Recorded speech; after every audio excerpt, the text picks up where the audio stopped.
This is Christine Perrin, host of Composed, A Timeless Way of Living, a podcast of the Humanitas Institute that explores living patterns of virtue, craft, community, and delight, and draws the classical tradition into contemporary times. Welcome, Jim LaGrand of Messiah University's College Honors Program and dear colleague. We're so glad that you're here talking on Composed today. Can you start by just giving us a little bit of background about yourself? Sure. I came to Messiah University, was then Messiah College many years ago to teach U.S. history. I'm a modern American historian and have taught lots of different kinds of courses in U.S. history. But for the past 7 years, I think it is, I've directed the honors program here, and that has really been a delight. It's been the highlight of my professional career, I think, thus far, working with these wonderful students and wonderful honors faculty member like you and like Chris. What is your intellectual background in terms of the preparation that you did and the discipline that you studied? And Yeah, I'm the child of a university professor. My father was a medieval historian. I think that's one of the reasons why I gravitated to history. I took a history degree, a bachelor's degree at Calvin College, and then I immediately went to graduate school, entered Indiana University Bloomington's PhD program in U.S. history, studied modern U.S., studied Native American history. That's one of my great interests. I wrote my thesis and published it on Native Americans in Chicago in the 20th century. But in recent years, or maybe ever since I started coming to Messiah, I've been more and more drawn to the humanities in general. I can't say that I had the kind of classical education that I think some of the people, Christine, in your circle have had. But in some ways, I think, as I've thought back on this, I think I had at least a partly classical education without it being called such. I am very interested in the ways that your childhood, which was a very particular thing, prepared you to love the humanities, not just as a specialist, but also as a lover, as an amateur, so to speak. Could you talk about some of the ways that that foundation was laid for you as a child? And then we'll go on to talk about the patterns that you've established as the director of this program. But what was the foundation? Absolutely. I think the first thing that comes to mind is the deep, extensive role of music in my whole childhood. I studied violin, I guess, pretty seriously. From a very young age, I took lessons, but the sort of lessons that many people, at least in my generation, I hope this still continues, are at least offered through the public schools. I went to public school in Ottawa, Canada. That's where I grew up. And I had this teacher I should honor because I think he formed me tremendously. Mr. Stevens was a New Yorker's New Yorker, had been to all of the great master classes, and here he is at First Ave School in Ottawa in this grade 1 classroom, teaching me remarkably, training my ear in very sort of fine, discerning ways to be able to hear truly fine, beautiful, rich tone from alternatives, training me in technique, entering me. The violin there's a whole world around the violin, right? It is repertoire, it's playing, but it's stories, it's identity. And so I think that experience, I sung badly, I assure you, in a very fine children's choir at Knox Presbyterian Church in Ottawa, Canada, Mrs. Forsyth. And to the degree I can sing, she taught me to sing. So it was music, I think, that entered me into the world of humanities and the world of trying to sort of listen for and appreciate and inculcate beauty. That's a really lovely tribute to teachers. And given, your father, your own teachers, your music teacher, and you're a teacher, that doesn't seem accidental. What would you say about the way that music was given? It's this lofty thing, but it was also a discipline, and there were people that you were accountable to. And There was the fear every week of not being prepared and all of that. How was that a part of what you've known? I think it is the marriage, and this is a marriage that is so important in so many areas of life, to marry, to combine, to sort of fuse within yourself and within your heart, within your spirit, to combine a focus on craft, a focus on excellence. Even this isn't my favorite word, but it's not, I don't think, a wrong word, a focus on improvement or maybe refinement, we might say, but without losing the heart of a thing, the joy of a thing, the giftedness of a thing, right? Beautiful violin playing, whether it's a little child playing Twinkle Twinkle Little Star through the Suzuki program, or whether it's, Hilary Hahn recording the recorded works of Bach on the violin. All of that is a gift. And I think it was that combination. And I'm sure I erred on one side or another, and there were plenty of weeks when I didn't practice enough, and I did have the kind of teacher that would lovingly say, "There's no need to have this lesson, right? This lesson is done." If I wasn't prepared, but it wasn't for some kind of sort of artificial and individualistic and kind of narrow scale. It was to enter into this world, to sort of give back the violin and violin repertoire the love and the attention and the care that it called for. That's beautiful. I love all the things that you're putting together about the gestalt of an experience. And it calls to mind a story that we've both taught and loved, Leaf by Niggle, and that notion of what does it take to realize something as a gift? It's not apart from craft, but it isn't solely craft, and it's relational and it's accountable. I wonder if we could transpose that into your life as the director of young people in their 20s. You took this position, was it about 6 years ago? I think 7, yep. Okay, and I remember you thinking a lot about what am I trying to give, and what are the patterns and the routines and the DNA that will give that. Could we talk about that a bit? Absolutely, absolutely. I don't wanna primarily focus on social things and on the environment, but it is true. I mean, I guess that is the first thing that comes to mind just as I was listening to your question, is that it is a challenge, I think, for many people to find space for these things that you're talking about, to not fall into a kind of trap of being hurried, of being distracted, trying to multitask, which all the scientists even now tell us isn't even possible. But yet, most of us, we listen in a way, I guess I would go this far, we listen to sort of lies. So anyway, back to what I've tried to do. Part of what it is just to pick spots, whether it's a book, whether it's experience, a trip, a concert, a poetry reading, and to do all I can to sort of pull out all the stops. There's another music reference for you. To pull out all the stops, to plead with students, to pay attention, right? To quiet their inner selves and to receive this. Might be as short as just an hour. It might be an afternoon or a morning with other people in good company. Those have been the types of things that I've sought to bring to and to manifest and to inculcate in the Messiah University Honors Program. There's a group called the Center for the Examined Life. And it strikes me that one of the things they talk about, which I hear you saying, is that you have to encounter certain kinds of experience to seek them out. And I hear you saying that you've tried to give people those kinds of encounters on various levels that would then create in them a knowledge that they could go in search of.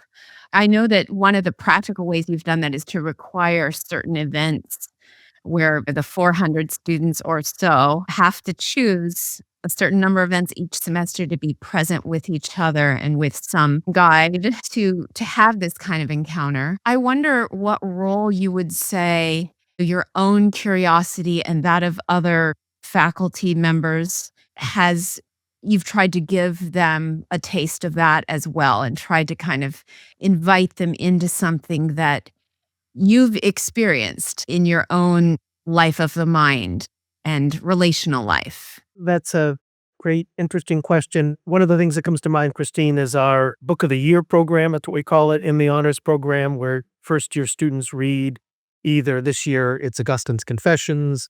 Next year's first year student honors students will read Dante's Inferno, and then the following year, Homer's Odyssey. And I personally believe that there's an advantage, there's a benefit, there's endless benefits to books like that. But one of them is that no one is, I would dare say, there's few people that would confidently say, I am an expert in the sense of knowing everything about Homer or about Dante, right? What scholar would claim that?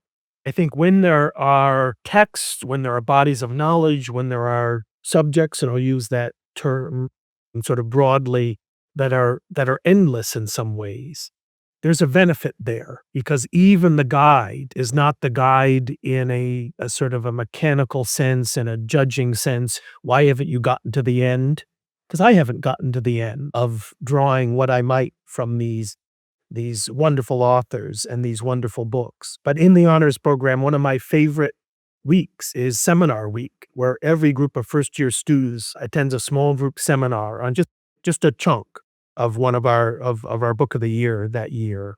And it is remarkable, I think, well, students have told me this, that this is the first time that they've done that thing, or an hour, and an hour is not the longest length of time. We should every time after this, I think, why isn't there more of this? Because an hour, everyone has an hour, but they tell me this is the first time that they spent something like an hour in this kind of way, aiming at something that's very high in terms of what is good character, what does it mean to seek God in the single-minded way, whatever the focus might be, and alongside other friends, other personal friends and intellectual friends. That experience, I think, as I say, first comes to mind when thinking about the kinds of issues you're raising. Couple of things that occur to me. One is that this is something that happens outside of the grading system, outside of assessment.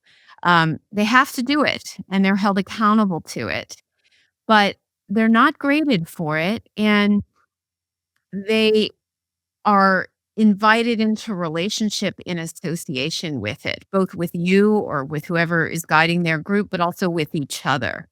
Um, I love that aspect of it. I also love what you're saying about this modeling of orienting towards the great minds and texts as something that we're all on equal ground in front of. I think Newman says this, right? Just this idea of that's where you become intellectual friends because you're both small in the face of this. And yet it still meets you. It still reaches down to you as you sit at its feet. I agree with that, but there's also a way in which this has been at least my experience in teaching these books to students. There's also a way in which students who might not come from intellectual backgrounds, we have first gen students in the honors program. I realize that very few of my students had sort of fathers that taught university, at least for a while. And so this is a kind of a surprise to them. But when you read these great authors, these great texts in hopefully sort of a suitable arrangement, you're honoring the author. But I see this in their eyes, right? If you ask them sort of good questions, accessible, sort of high questions, but not technical questions, not graduate school kinds of questions, humane and humanistic questions, but deeply important. They have this sort of spark in their eyes. I am somebody, right? I'm being honored in this way. I think this is a bit of an aside, but that's one of the things, sadly, that I think some people that are in the habit of questioning and critiquing and worrying about the place of the classics, that's one of the things they miss. They hear, they see, I'm not going to argue with them, but they see too much honoring, say, of Homer, too much honoring of Dante. But what about what happens in the heart and in the soul and the spirit of the reader, right? They too are honored in the process of talking about or in some ways communicating their reading of it. That's invaluable, I found. That's profound, the, dignity that's conferred upon us by the invitation of another mind that can become a friend. You've written about this in relationship to Toni Morrison and Frederick Douglass and the kinds of things that they've said about being dignified, being honored by access to that conversation, and access being simply just the wide invitation that these spacious and bottomless books offer us. Yeah, Martin Luther King is in that camp as well. I think it was a few years ago around the social media, or at least some social media circles, people started sharing the syllabus of the course, the humanities course he took at Morehouse, and everyone, or most everyone, except for a very few, said, "How on earth could you get undergraduates to read that?" But King clearly, you can see it in overtly, you can see it sort of between the lines. That shaped him. The clear, self-evident importance of these texts, the capaciousness of them, right? They were for the high and the low, people of all kinds of backgrounds, whether racial or religious or what have you. That is the genius and the still sort of untapped riches of inviting. I love that word more so than assigning, and certainly more so than assessing or some kind of technical or mechanical word, but to invite students to read these great texts with you. It's been a joy in recent years. This phrase intellectual friends, I know that that has also been a kind of hallmark of the leadership that you've wanted to model even before you were the director of the honors program. You use that language a lot of, essentially when you write a paper, you are combining with an intellectual friend to think about something together, which seems to me also to really humanize the telos of what we're doing when we are trying to become educated even in the least bit. And that's kind of extended into the honors program and the kinds of things that you've hoped for people and the kinds of experiences you've curated. Do you want to say anything more about patterns that you've felt have been effective in sharing that way of pursuing an education? Yeah. A couple of things that come to mind. One is that there are, in my view, at least, a wide range of intellectual friends. So yes, this would include, and we have assigned some of this, not as much as perhaps some other honors programs, but we've assigned some of, say, Plato and Aristotle. To many people, these would be, in a sense, in their identity, sort of obvious intellectual friends. And for some of my students, I can sort of walk with them through some of these texts, at least, and serve as guides. But what has struck me, and maybe this is partly due to my interest in my work and my teaching, is the wide range of intellectual friends. So I teach an honors first year seminar, and the title of it is Patriotism or Cosmopolitanism. I put together a reader. And to be sure, these are challenging texts, maybe slightly more accessible texts like Frederick Douglass's What to the Slave is the 4th of July, or some of Abraham Lincoln's greatest speeches. These are on the brain because I've just been teaching these and reading these with students recently. Here are some of these other intellectual friends that sometimes surprise them in being able to powerfully speak to what they might think of as contemporary issues like justice or equality or diversity. Intellectual friends, would be intellectual friends like Douglass and Lincoln speak powerfully to that. And then the other thing, just briefly, that comes to mind, Christine, is that I think it's helpful too to hear speakers. I think it's helpful, particularly to hear them in person, to meet with them and to chat with them after their talk, that have been shaped by some of these intellectual friends themselves. So I was so happy to meet through you Emily Maeda, and she came and spoke to our honor students recently.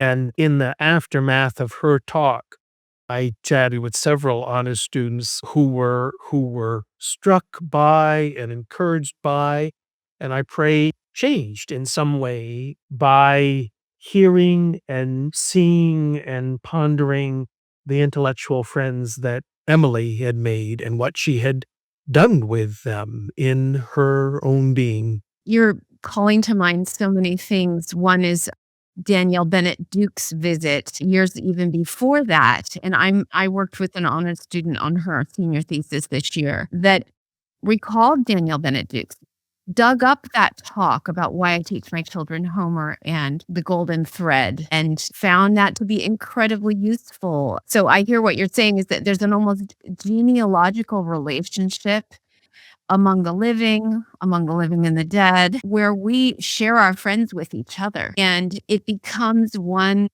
I mean, it's a cliche, but one long conversation, but it truly is a conversation. It's, I love this about this.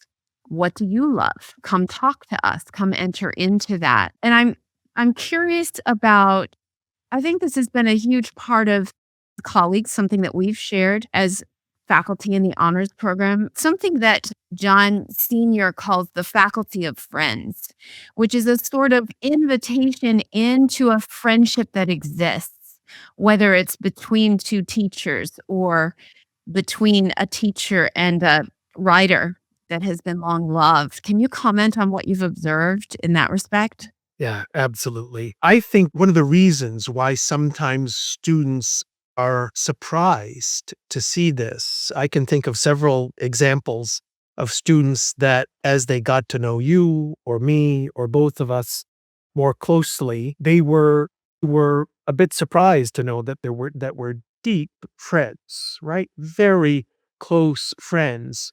Not that they sense any kind of incompatibility there.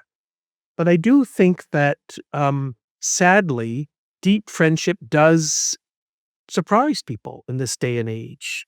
If you look at the social science data, there's plenty of things to mourn over, to pray for, but one of them collectively is, maybe you've seen this, Christine, the surveys every year in recent years that show how few people have even one good friend that they can rely on, that they can count on. So I think initially there's a kind of a countercultural aspect to this. But then as they enter into this, and hopefully they see the way that this has formed us, that has formed any two friends or group of friends, they come to desire that.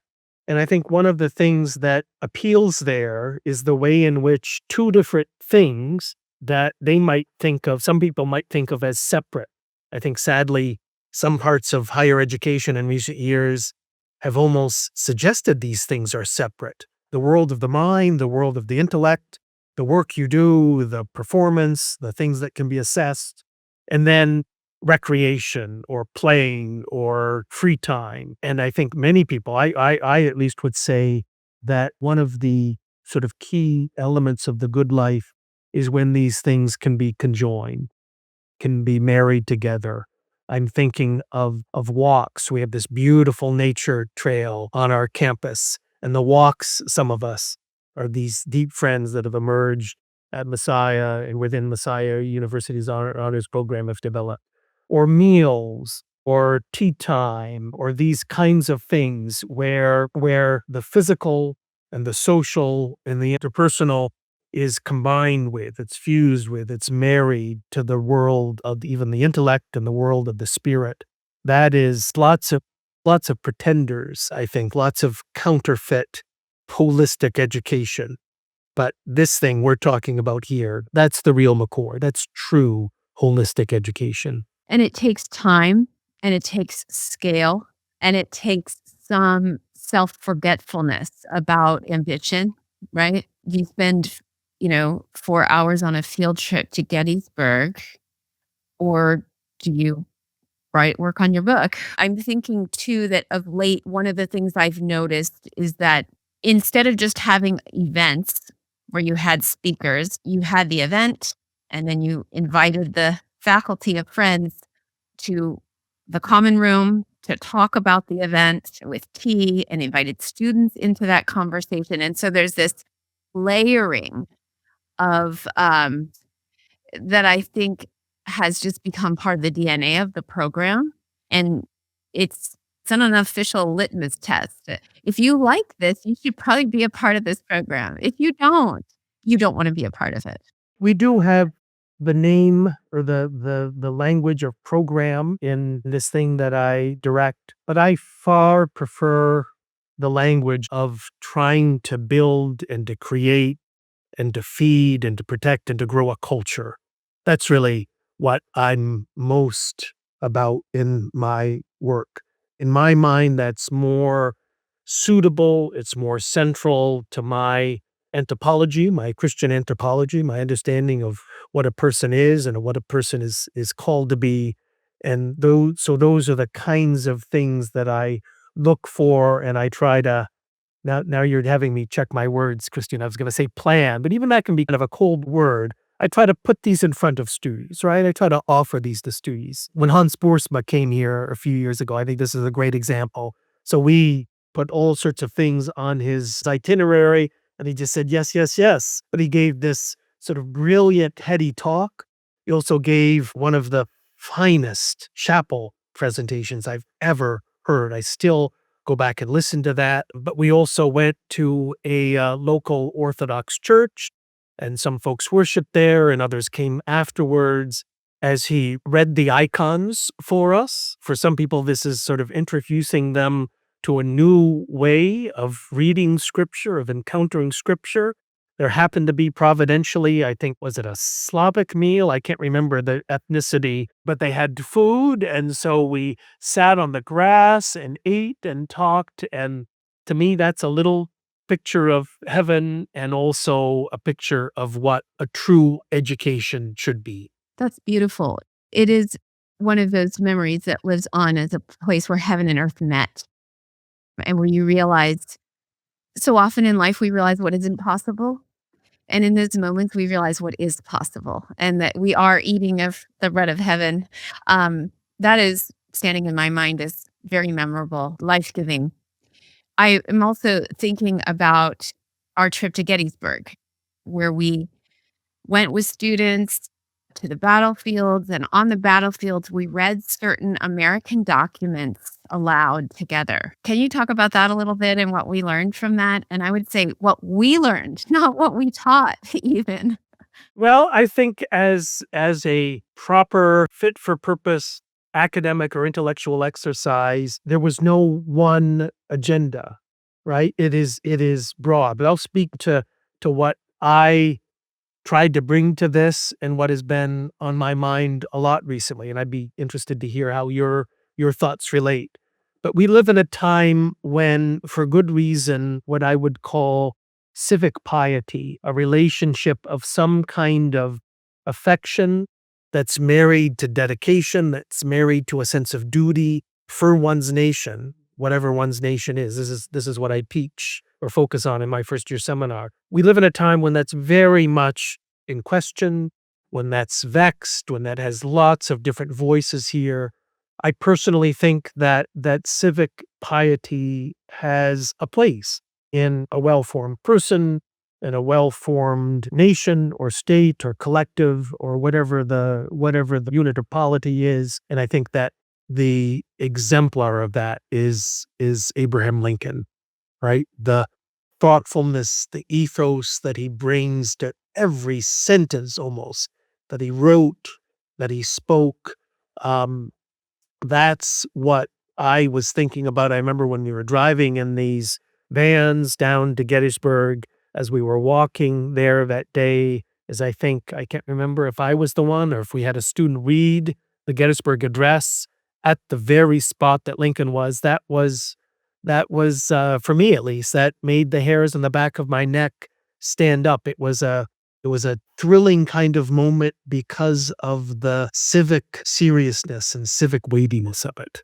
Yes, we also in the graveyard, we read When Lilacs Last in the Dooryard Bloomed. And on one of the battlefields, we read the Dear Sarah letter of a soldier that's very famous to his wife as he faced his own death and the loss of that life together. I think what struck me was, again, something that we've referred to earlier in the conversation that you've referred to is this mutual conferring of dignity to our own past as well as our own present as belonging to something.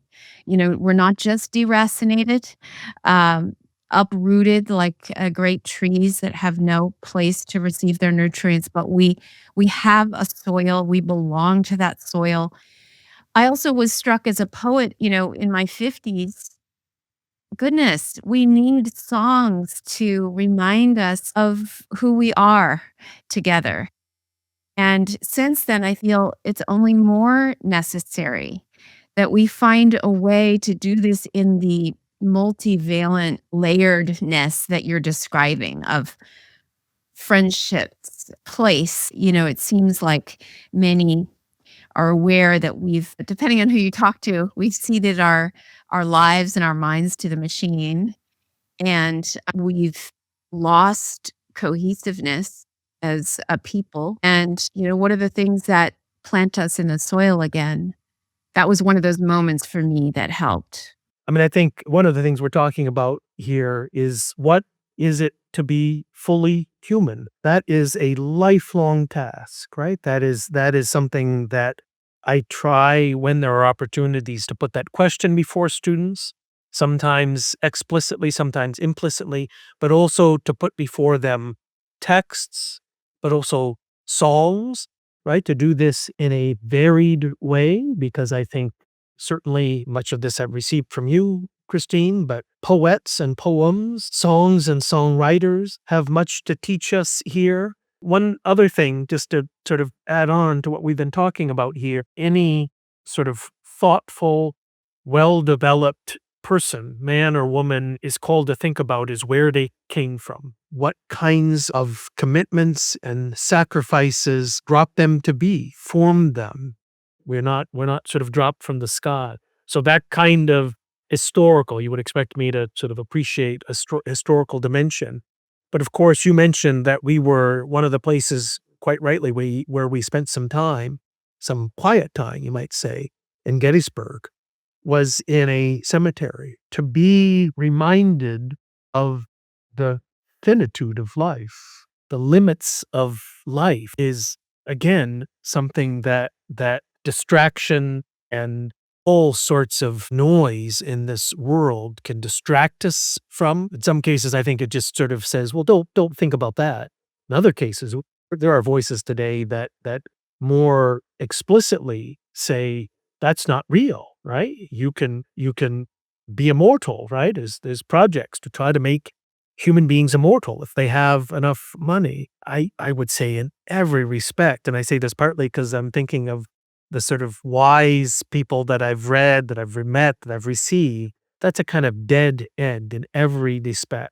That understanding, I think, is so important as well, in a human sense and a Christian sense, in every sense, that we are to be preparing for our deaths, and then also certainly for the world to come. Thank you for that. That's a dimension of an honors program that I would venture to say is rare. I think it's an extraordinary opportunity at a fruitful moment in people's lives to have the privilege to consider that element part of the educational process. As you were talking, I was thinking about my honors seminar this week on the architecture of happiness, called about the virtue tradition, taught to seniors, in their last year. I love the bookends of the honors program historically of that first year seminar that is so much of a cohort of people just coming, just fresh. And then the other end of the senior seminar. We were reading Marilyn Robinson's book Home, which is very much about death and facing death because the father in the family is dying and two children come home. And one of the students recalled his own experience growing up as the son of a father that was raised Amish, whose grandfather was still Amish and they were farmers. And it was so wonderful because he was describing a scene between Jack and his father, Robert Boughton. And he said, this scene is very much like a scene around my dinner table when things are tense. And then he went on to kind of articulate the resonance there. And it strikes me that part of what happens when you have a common culture through a text and through a relationship or a program or even just these conversational events, common faculty, is that your sense of what things are is constantly being widened in just the way you're talking about by other people's experience, but deepened by the common thing that you can circle around. And I know we've had Anika Prather talk at Messiah regularly, and that's how she sees this process of like, this is almost like a fire that warms us together. There's the potential for racial reconciliation, there's the potential for cultural reconciliation when you share something and you love it, and it's a kind of separate thing that you're both looking at together in admiration. Maybe I'm just restating things that you said in other words, but I wonder if you have any thoughts on that. Well, I agree wholeheartedly. I think one of the things just very basically that we're talking about here that I know you and I share, but it's not universal, certainly, even in education, is an anthropology that would say that one of the primary goals of a proper education is to be formed rightly or to start down that path, not to demonstrate competence in this or that or the other thing, not even necessarily. I mean, this is controversial talk in some circles, not even necessarily to demonstrate expertise. That's not the final word. So I think one of the sort of key things that is required to have this kind of experience and to keep pursuing it is, it really does come down to one's anthropology, how one understands the human person and what the human person is made for. But maybe this is related to that. Another thing that came to mind as I was listening to your comments about some of these mutual friends of ours is that they do not live entirely, and their circle does not live entirely in the world of politics. And I'm using that term broadly. So you use the language, Christine, of difference. And it would be sort of a interesting, I think, sort of exercise, social exercise to see how a wide range of people responded, even instinctively, immediately to difference. To some people, this is trouble, right? It refers to polarization and to these kinds of things. Whereas I think you and I would say that difference both is inevitable and that it doesn't have to be this kind of, political war of all against all. Um, it can, in a humane, in a humanistic, in a liberal arts sense, it can be married with this human unity. So whether we're reading, and I assign these kinds of authors, someone like Frederick Douglass, someone like Malcolm X. I've read, talked with my students for years and years about both the autobiography of Malcolm X and some of his legendary speeches. Yes, there's some things there that might be sort of jarring and off-putting, and I try to encourage students not to sort of stay there or belabor those points, but also look for those points of partly they're points of connection. They're just points of humanity, of sort of productive talking, where even someone like Malcolm X can be perhaps some of his thinking one of these intellectual friends. I have some more questions for you about your formation, but you're making me think of another favorite thing that we've done and now do every year, which is to study Tyehimba Jess and the book Olio together, which is very much engaging the things that you just said. One thing that strikes me about the experience wherein we each teach a different class and we take this Pulitzer Prize winning book, assign it in both classes, and then we have cross class pollination by having a week of African American history and a week of Tyehimba Jess's poetry. You teach my class, I teach your class. And Jess is full of music, literal music. And he has this famous essay, which we can put in the notes to this program, about the Black men who were musicians that essentially gave him his inheritance. So, I mean, it's an example of all these things we're talking about of piety and genealogy and teachers and fellowship and intellectual friends. I wonder if you would say anything about the fact that one of our most significant formative teaching experiences had nothing to do with a program or with funding or with, what has that meant to you? Sure. Yeah, I'll speak to that. I won't focus on the false, but it does occur to me, Christine, that some people, if they just got sort of the shorthand review of what was done, this is, I think, what they would say. Ooh, that's interdisciplinary work. You must have been drawn by the interdisciplinary nature of it. Not really, or not first, not foremost, right? Tyehimba Jess is deeply humane, deeply learned, incredibly. I don't have words to describe how skilled he is at his craft. It takes your breath away. And then the sort of purpose for which he uses this craft. I'll try to reference, maybe this will work, this analogy. I'll go back to the violin. So one of the things that some people don't like about some aspects of the world of classical music, the world of the violin in particular, is that it's so focused on virtuosity, right? On showing off for the sake of showing off. In fact, there's a whole genre of violin repertoire that essentially, this isn't the official name for this repertoire, but essentially they're show off pieces, Paganini and things like this. And it's all just sort of fireworks, right? And people go, ooh, and all. And they, results in the long, long applauses. I think I know through your help and trading and guidance and your presence in my life, Christine, I'm quite sure that Tyehimba Jess in the world of poetry is as virtuosic as they come. But it's remarkable the subject matter, the purpose, the end towards which he devotes his virtuosic gifts. It's towards, I mean, in one way, it's towards the history and the experiences of his people as a Black American, as someone who has written about and recorded podcasts beautifully about the nearness in his own family of sharecropping and of Jim Crow.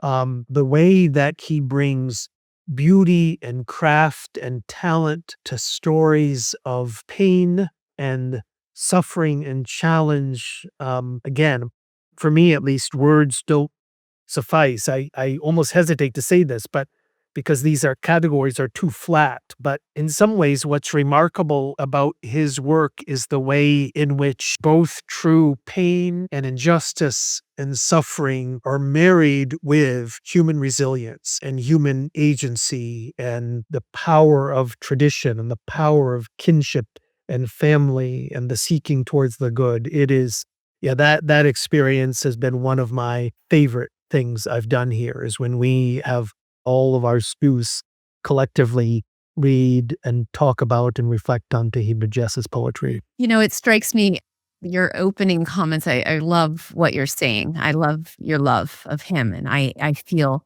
similarly devoted. But it strikes me that he is, I mean, I don't even want to put it this way, but he's interdisciplinary. His work is so rich in the way that any well-made thing is. It asks us to approach it in these multifractal dimensions. Um, and so to say, "Oh, no, this is a little project where someone told you to cook up 2 approaches to the same material," it's just laughable. And yet it feels like in this world of objectives and of using the proper language for the goals of the semester and everything, there's almost no room for that magnificence. Yes, in some ways, but then when you read, like, all your listeners are hearing both of us, please read Olio. When you read Olio, when you realize how, I mean, I'll be honest, how intimidatingly high, intimidatingly talented, um, you talk about a fully formed man, the ways in which this deeply talented, deeply admirable man, Christine, cares not a whit. I'm quite confident for all of these trivial things that could be measured and written on some form and assessed. I hope it makes people think, right? About what is important in life. How should we use our time for teachers? How should we treat our students? What kinds of texts, what kinds of experiences should be put before them, what things truly are highest and most worthy and most, we pray, conducive to true human formation and true human flourishing. Tyehimba Jess's Olio is the top of my list. Oh, yes, and mine. Thank you. That's really well rendered. I'm interested in a couple more questions that segues into, which is, do you have an early encounter with beauty that you were young, you were a child, that you felt like you didn't maybe even have language for, but you went in search of afterward that still lives with you in your memory? Yeah, I'll mention a couple of things, Christine, and hopefully your listeners can see the connection here. Because they're not, I don't think, immediately or in a firsthand way connected to some of the things we've talked about. But two things that come to mind are one, my grandmother's, my mother's mother's dinner table set for a Sunday dinner. I came up with that. It was brought up in that tradition where all the family comes together at the often the matriarch's home for Sunday dinner after morning worship. And it wasn't as if she had sort of the most beautiful or the most valuable, certainly china or flatware or anything like that. But it was the care that was put into setting that table. I think whether this was conscious or unconscious, I think part of the part of the purpose, the telos of that care was some sense of things being done sort of rightly and beautifully and towards some kind of aesthetic goal. But of course, it was also, and this was probably more immediately, I think, for my grandmother, and rightly so. The goal was to love and to convey thoughtfulness and care and respect for her family, whom she loved, for her children, for her grandchildren, as she's anticipated what regularly almost every time happened, which was this Sabbath activity, right? This time of rest when we weren't looking. This was before the era of cell phone, but we weren't looking at our watches or our phones. We sat and enjoyed this time together and maybe talked about the sermon or maybe talked about the week ahead or some of it, not all of it very high, some of it kind of fun and low and not low, but funny and deeply human. Anyway, that's one of the things that comes to mind. And then another, this is tied back to music, both in my grandmother's home, but in my home as well. My mother was a very fine, so just a natural pianist. She took some lessons and she just soaked it up. And there was a whole range of music that she just, maybe I'm partly being a son who wants to honor his mother, but I think this was objectively true. Up to a pretty high level of music, of piano music, she played it perfectly and actually sight read it perfectly. So I never met a better accompanist for me as a violinist or for hymn sings. Did a lot of hymn sings in our home, particularly around the holidays. And we used to joke, and I was one that had to say this in a joking way. We would reference the scripture, make a joyful noise, because I didn't always make a beautiful noise. I think I had a pretty good sense of pitch. The timbre of my voice is not great, too gravelly, not pure enough, despite Mrs. Forsyth's best intention. But I hope that was a time of self-forgetfulness, a time of focused on something outside or beyond even important things like craft and beauty and competence, that was focused partly on this thing that we were enjoying together. But most of all, we hope, this is my prayer, that this glorified God as we sang these suitable hymns, whether it was Advent or Christmas or Epiphany or Holy Week or whatever the season of the church calendar that we were in. Those are two memories of beauty from my childhood. Thank you. It strikes me that it's just so interesting to think she doesn't know it, but, your grandmother and your mother gave you the materials, to do the most important work of your life. You didn't come up with that sui generis. The conversations and the food and the music and the being together joyfully was something that they planted in you, that you lived into. That's really beautiful. I think our time is coming to the end. I do have one more question, but I also am wondering if we should read a Tyehimba Jess poem. I could call one up, although I would love for you to read it. I'm wondering what role hardship has played in the vision of what you are describing. Can I ask if you're thinking of hardship in a sort of particular register a particular dimension in general? Well, more just you mean in your personal life or in your academic life or in the life of an institution? Is that That's what I'm getting at, yeah. I think it could be in any realm. We've been talking about the realm of forming a culture and a community in, an in so that might be the most natural segue, but I would say even just as beauty has formed you, if you wanna say something about your own formation in terms of hardship, that would be helpful too. Yeah, I'd be happy to. I won't sort of belabor this point because it's well known to people who know anything about the world of higher education. But these are difficult times in higher education. I wouldn't put myself or my program in any kind of special category of hardship. Um, but there are limits, financial and in terms of time, that occasionally are jarring or even frustrating, at least professionally. That's what one of the things that comes to mind. I mentioned this. This is an imperfect metaphor, but this idea of noise or static. That's a dated metaphor, isn't it? But that's what comes to mind. That can sort of subconsciously fill our minds. I try to sort of help students clear that out. It doesn't happen in every respect. There are these limits I mentioned. What I want to return to is the beauty and the sustaining goodness of friends, of the deep and invaluable friends that I have developed at Messiah. And you are certainly among them, Christine. And we have some mutual friends here that buoy us, that sustain us through these hardships. A sympathetic listening ear. Sometimes that's what's needed. Sometimes it's someone to plan the next thing, right? To cook up some idea, some program for a speaker to come.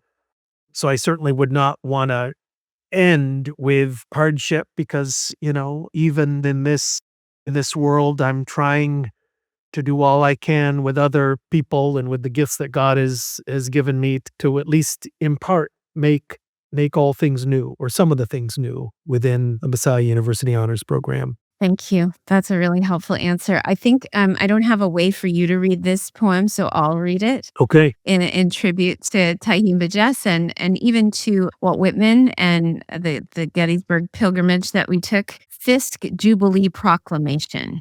Oh, sing unto the Lord a new song. Sing, undo the world with blued song, born from newly freed throats, sprung loose from lungs once bound with bonded skin, scored from dawn to dusk with coffle and lash, every tongue unfurled as the body's flag, every breath conjured despite loss we've had. Bear witness to the birthing of our hymn from storied depths of America's sin, soul-worn psalms blessed in our blood through dark lessons of the past, struggling to be heard. Behold, the bold sound we've found in ourselves that was hidden, cast out of the garden of freedom. It's loud and unbeaten, then soft as a newborn's face, each note bursting loose from human bondage. I just want to thank you so much for giving us a window into the way that you've tried to cultivate your own life and other people's lives and a vision maybe for some of those ways. I did not say this about you, but I'll say it now. You seem to be a person who loves big and beautiful things and knows how to take small steps towards them and be satisfied with them. I hope that this interview gives other people a sense of how that works. But certainly you've given that to me. Thank you. I hope so too, and I hope everyone, particularly after that reading, if you've not read Tyehimba Jess's collection Olio, please do. Yes. It is a wonder. And read it aloud with friends. Amen. Thank you so much, Jim. Thanks, Christine. You've been listening to Composed with Christine Perrin, a podcast of the Humanitas Institute about composing well-lived lives of virtue, craft, community, and delight.